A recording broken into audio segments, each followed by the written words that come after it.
A very good afternoon to you, and thank you very much for joining us. So in terms of the tickets, this is dating from when? Well, there were tickets that was bought just before the lockdown level 1 in March, and so we are backdating them up to that period. So if you are trying to take a chance and you have tickets from 2019, this is not going to work for you. No, it's not going to work. Right. That's not going to work. We all know that lockdown started, was it 26 March, 27 March? Yeah, somewhere around there. So just tell us in terms of, since the lockdown rules have been relaxed, have we seen more people coming and visiting the establishment?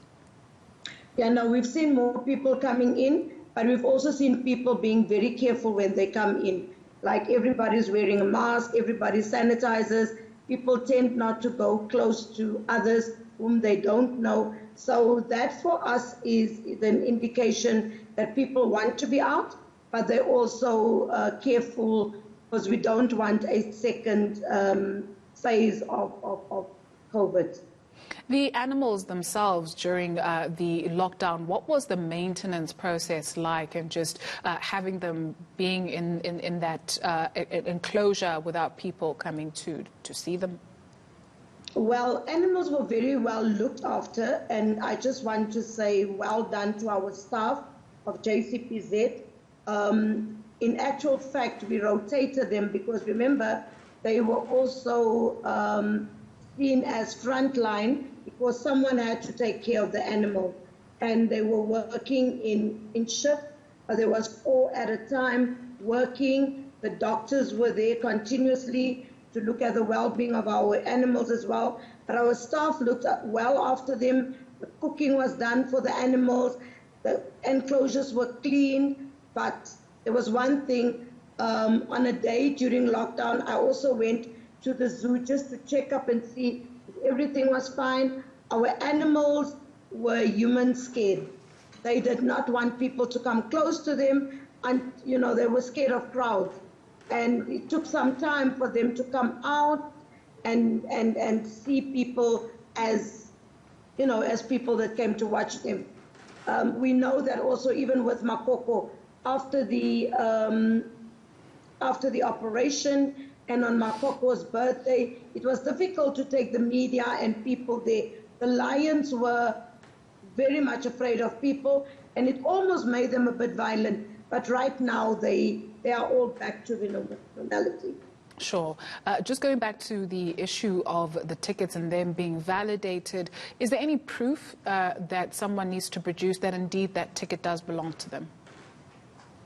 Well, when you buy a ticket, I'm not sure, but I also know that if you buy a ticket, your name is not on the ticket. The date will obviously be on the ticket. And that will be verification for you entering.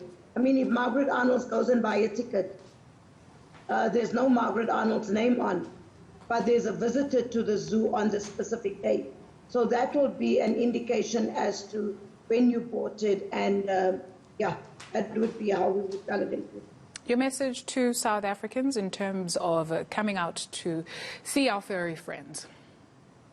I'd encourage people to come out. We have a space that can have 5,000 people within the zoo. So that means we are actually complying. 5,000 people can be in the zoo, and that means that not all 5,000 will be at one space.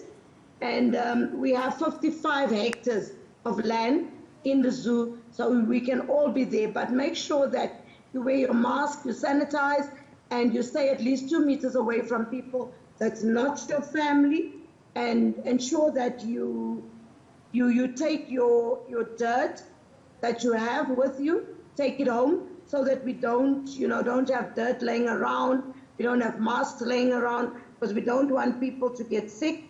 Our animals are very, very well looked after.